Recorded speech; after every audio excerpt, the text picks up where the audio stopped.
We're going to finish up the Doug Kelsey board appearance. I guess there was only 5 minutes left. I should have finished it, but you know how these board meetings are. You can't really watch them all at once because they're so dull. So let's finish up our Doug Kelsey presentation.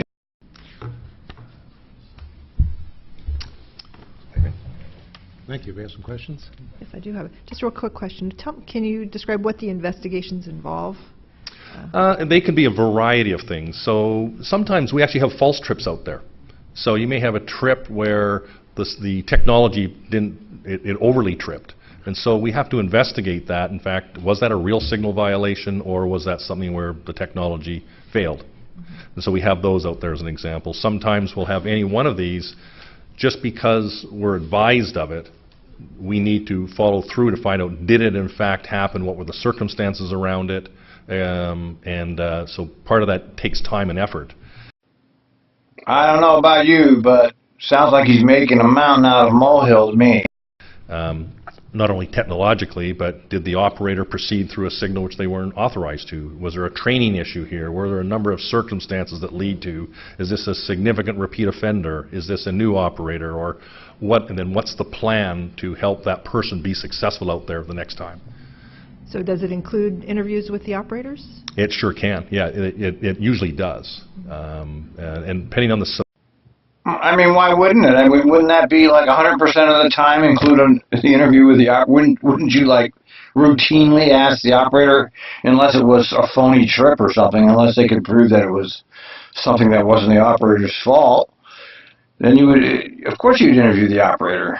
Jesus. Severity, we have a criticality kind of review process we go through, depending on if some are very significant. If somebody is violating a speed trip and it's consistent, we're going to need to move that up real quick.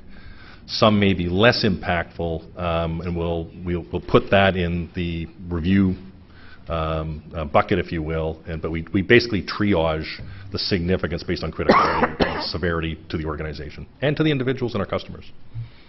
And obviously the time gap in between when they occur and when they're investigated can affect the memory of the operator. So it's really crucial to have it in close to real time as possible. Correct. And I think this is an area, that's a really great comment. Yeah, it's a great comment. It's goddamn common sense, for Christ's sakes. Jesus, at least she has some common sense. I think this is an area we need to be better at. I think sometimes too much time has elapsed, and this is part of us investing in the accelerated investigations side, because you're quite right. Sometimes we're all human beings, we can forget things, and we move on to the next day, the next trip, and or the next situation. So you're quite right. That's one of the behavior changes we have to shore up. I don't know. I'm not, I don't know what, I don't know. I feel like he's just trying to show them that he's doing something, because I'm not convinced that there's any serious problem listening to him. I'm sorry, I'm not convinced at all. Good, thank you. You're welcome. Joe? Doug, are we looking at other agencies around the country to get some tips and information and best known method? That's good old Joe Esmond. He's the union guy who never once spoke up for union employees. But that's Joe making comments here. Usually he makes stupid comments. Let's see what he says. Yeah, in fact, that's a great comment. I think, in fact, Mr. Flanagan, who actually did the audit, actually benchmarked several other agencies, including Dallas, Houston, LA Metro, and others. What we did actually as part of our own investigation, we actually dispatched some of our staff to meet directly, not just a phone call, but meet in person to really understand what some of their practices were. So, for example, we went to Houston, we did go to Dallas, very specific visits to transfer in some of those practices. You know what's interesting about what he's saying here is that there's no standard practices. Everybody's doing their own thing, which is kind of really amazing, because I know when it comes to airlines and airline controllers, that's standardized everywhere. Okay, standardized procedures in all airports in all countries. Okay, so why is the light rail industry in the United States doing their own thing at each place? That seems bizarre to me. You'd think that all of this stuff would be standardized throughout the industry. But he's saying it's not, which is one more reason to vote no on light rail, by the way. Including how do they train, how do they follow up, what are some of their staffing structures, things of that nature that help support the needed outcome in the model change. Follow up. Are they other systems as complex as ours, as far as 5 different cars, trains? Yeah. You know, that really shows how little these people know about anything, because TriMet is actually a very simple system. Go to Boston, look at all their light rail, look at all their subways, look at all their buses. I mean, TriMet is a very simple system compared to big city transit. TriMet is not a big city transit. It's a small city transit, and it's very compact. You know, you have 5 little lines, and so that just shows you right there how little the board members actually know about public transportation.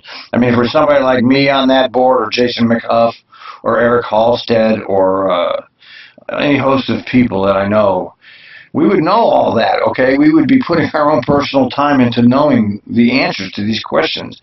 But as we know how the board at TriMet functions, they show up once a month and do what the general manager tells them, and they don't think about it in between. Yes, I think. Oh, is it standard that, I guess as you mature, you're going to add on stuff, and there's no one-size-fits-all, is that correct? Correct. On the rail infrastructure side, I think maybe divide this, maybe the response into 2 pieces. Yeah. One is the vehicles themselves, and the other one is the terrain or the infrastructure that they actually travel over. Yeah. So we're at the mercy of an evolving technology and product, whether it be bombard. Now, what in the hell does that mean? We're at the mercy of an evolving technology. What in the hell is that supposed to mean? You're at the mercy of an evolving... Look, you have your trains, you have your tracks, you have your catenary. I mean, you have all of this stuff installed. Do you know how to run it or not? Why are you at the mercy of anything? You've installed the light rail line. Obviously, you don't really know what you're doing, because every day something's wrong on the light rail line. It's just been horrible since the orange line's come online. So obviously they don't know what they're doing, but I mean, you're not at the mercy of evolving technology. You've got your goddamn equipment. Learn how to use it. Siemens, Kinkasherio, whichever the products were. Our first generation Type 1s are Bombardier vehicles that they don't manufacture anymore. If you take the Siemens Type 2s through Type 5 vehicles, in fact, if we compare specifically a Type 4 through a Type 5 vehicle, each time the technology changes, sometimes not by the manufacturer, but by those who supply the manufacturer. So a lot of times they're facing cost environments, and they're looking for new technologies, new applications, transferring risk, things of that nature.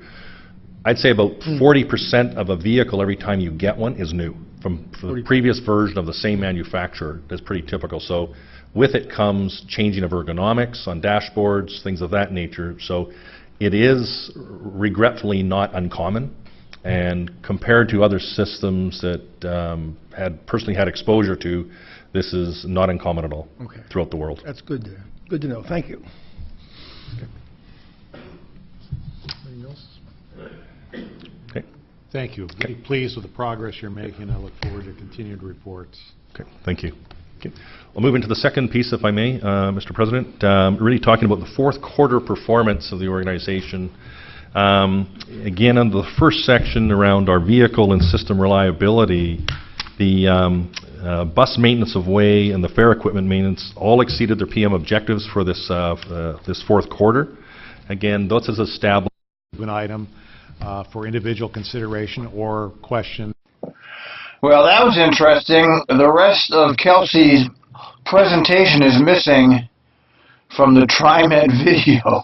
They just edited it out. That's a screenshot of the board meeting there. That's a video capture, and so Kelsey's talking about his audit, and the next thing you know, it cut off right to the consent agenda. Now, why would they do that? Why would they cut that off? That's, you know, what's going on with those people? Was it because I'm watching it or something? I don't know what the hell. I don't know what's going on with those people, but I've never seen that happen before. That's the first time I've seen part of a board meeting missing from a TriMet video.